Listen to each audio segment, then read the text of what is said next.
गया हो तो आप चिंतन ऐसे कर सकते हैं, वो क्या ग्रंथ लेकर पढ़ना निषेध है। तो 3 दिन पवित्र दशा में भगवत चिंतन कर सकती है, जो पाठ याद है उसको सुमिरन कर सकती है। माला लेना, ठाकुर सेवा करना, रसोई बनाना, ग्रंथ पढ़ना, ये गृहस्थ धर्म में जो माता बहनें 3 दिन पवित्र रहती है नहीं करना चाहिए। ऐसी शास्त्र मर्यादा है। फिर जैसा ठाकुर जी प्रेरित करें, शास्त्र मर्यादा है, ऐसा नहीं करना चाहिए। महाराज जी, जब हम अशुद्ध हैं और भगवान इतने शुद्ध हैं, उनको कोई चीज अशुद्ध नहीं कर सकती, तो फिर हमारी आप अपने आपे को भूल जाओ फिर कैसे खास। हाँ बस यही तो बात, इसीलिए तो कह रहे हैं नियम से चलोगी तो भूल जाओगी। नियम से चलोगी, बनाई हुई मर्यादा से चलोगी तो शरीर भान भूल जाओगी। और नियम अगर विपरीत दशा में चला गया तो शरीर भाव पुष्ट होता चला जाएगा। एक खास बात है, आप एक पत्नी व्रत ले, आप धर्म से चले तो आपको वैराग्य हो जाएगा, आपकी वासना नष्ट हो जाएगी।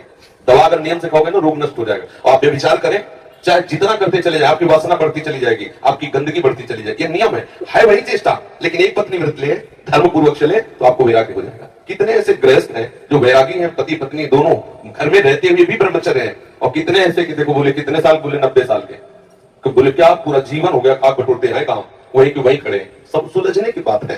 तो इसलिए हम पहले शास्त्र आज्ञा पालन करें तो परम पवित्र प्रभु हैं और हम उनके परम पवित्र अंश हैं, ये बात समझ में आ जाएगी। और जो शरीर अपवित्र है उससे हमारा राग खत्म हो जाएगा। अभी शरीर अपवित्र है, शरीर अपवित्र है तो हमारा भाव भी अपवित्र है, क्योंकि हम शरीर से युक्त हैं। आप कभी ये मानती हो कि मेरा शरीर अपवित्र हुआ? मैं नहीं। उस समय यही रहता है कि मैं अपवित्र हूं, रहता है ना। मैं जैसे हम शौचालय से निकले तो हम ये नहीं मानेंगे कि मैं आत्मस्वरूप हूं, मेरा शरीर अपवित्र है लेकिन मैं पवित्र हूं। अगर शरीर का स्मरण आ रहा है तो अभी आप शरीर भाव में हैं।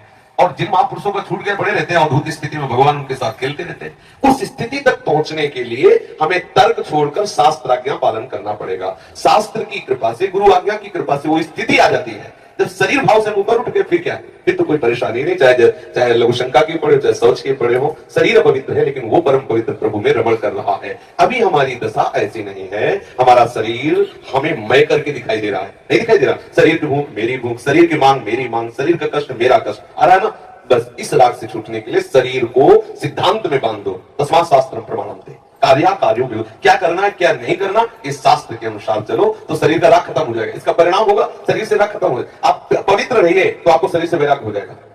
ये खास बात है। शास्त्र की आज्ञा पालन कीजिए तो आपको शरीर संसार से वैराग्य हो जाएगा। और शास्त्र के विरुद्ध चलिए तो आप रागी हो जाएंगे, आप आसक्त हो जाएंगे, ये आपको दंड होगा। शरीर संसार की आसक्ति वही तो आपको जलाती, वही तो आपको जन्म मृत्यु के चक्र में फंसाती है। समझ गए बच्चा?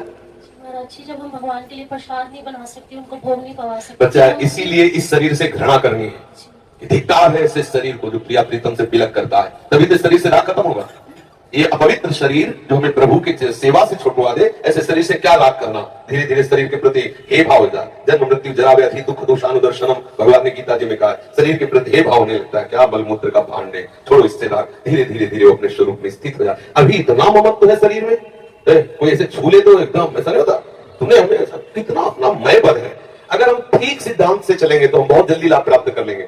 जहां हमारी स्थिति है हम बात उसी स्थिति की करें तो हम बहुत जल्दी आगे बढ़ जाए। होता क्या, हम लोग बात करते हैं छत की, अभी बिल्कुल 100 हाथ गड्ढे में खड़े हैं। बात यह है, शरीर से हमारा संबंध बहुत घनिष्ठ हो चुका है। इतना हो चुका है कि शरीर से हम संबंध किए, ये शब्द भी गलत है। मैं ही शरीर हूं, ऐसा है। आप देख लो, कभी दर्पण में तिलक लगाते समय सोचा कि शरीर के मस्तक पर तिलक रचना कर रहे हैं? नहीं, मेरा तिलक कैसा है यही तो आएगा ना। मेरा रूप कैसा है, मैं ठीक लग रही हूं, लग रहा हूं, ऐसी बातें आएंगी नहीं आएंगी। तो इसका मतलब शरीर राग है। शरीर राग हटाने के लिए शास्त्रीय सिद्धांत स्वीकार करना होगा। जिस समय माता बहनें अपवित्र होती हैं उस समय वो जो भी भोग बनाती है वो शास्त्र के अनुसार कह रहा हूं कि जो ब्रह्म हत्या देवराज इंद्र को लगी थी उसी के 4 विभाग किए गए थे। पहला विभाग स्त्री को दिया गया था और उसके साथ वरदान भी दिया गया था कि उसी अवस्था के अंतर्गत वो जब सृजन क्रिया में जाएगी तो संतान उत्पत्ति की सामर्थ्य उसको प्राप्त हो जाएगी। पृथ्वी ऊषर भूमि, जो ऊषर भूमि है ये वो ब्रह्म हत्या का एक भाग, उसको वरदान दिया गया था चाहे जितना गड्ढा खोद दिया जाए अपने आप भर जाएगा समय पे। वृक्ष की गोंद जो निकलती है वो ब्रह्म हत्या, और उसको वरदान दिया काटने पर भी पुनः आप हरे भरे हो जाओगे, मतलब समय आने पर आप वृक्ष रूप धारण करो। और जल में ठेन बुदबुदा काई, ये ब्रह्म हत्या के 4 भाग के। और जल को आशीर्वाद दिया गया कि कभी भी कहीं भी पवित्रता होगी तो आप उसमें सम्मिलित होगे। जल छिड़को, आचमन करो, जल के द्वारा पवित्रता। ऐसा 4 वरदान भी उनको अलग अलग दिए गए और उनके लिए विधान भी किया गया है। देवराज इंद्र को जब ब्रह्म हत्या लगी थी तो शास्त्र में मर्यादा चली आ रही है। अगर इसका हम पालन करेंगे तो शरीर से वैराग्य हो जाए। जैसे अब जो बच्चे वैराग्य ले लिए हैं, भले वो स्त्री शरीर में है, उनके लिए नियम खत्म हो गया कि 3 दिन अपवित्र रहेंगे तो छुएंगे नहीं। क्योंकि अब खत्म संसार के भोग राग, संसार का क्रम खत्म। अब वो वैरागी, अब वो आठों पैर प्रभु की सेवा में लगे हैं। पर अपने गृहस्थ धर्म से है, शरीर सुख की कामना से है, शरीर का हम प्रयोग कर रहे हैं अपने इंद्रिय सुख के लिए, तो आप पवित्रता धारण करो, जिससे तुम्हारा ये राग नष्ट हो जाएगा। समझ रहे हैं ना? नाम जप तो कर सकते हैं हम बता देते हैं, गृहस्थों को भी कह देते हैं कि आप मंत्र चिंतन भी कर सकते हैं, माला से नहीं, मंत्र चिंतन भी कर सकते हैं। स्नान किया, मंत्र चिंतन कर रहे हैं, भाई अंदर हमारे जो चिंतन हो रहा, शरीर ही तो पवित्र है, बाहरी चेष्टा नहीं करेंगे। हम मानसिक ठाकुर सेवा भी कर सकते हैं, मानसिक पाठ भी कर सकते हैं। हमें चतुरासी जी याद है तो हम ग्रंथ नहीं छुएंगे, ऐसे पदगान करेंगे, नाम कीर्तन करेंगे, ये सब हो सकता है। लेकिन प्रकट में जो शरीर द्वारा चेष्टा होनी है, तो फिर उस समय 3 दिनों तक ऐसा शास्त्रीय महापुरुषों का और संतों का आदेश है, तो हमें वैसा पालन करना चाहिए।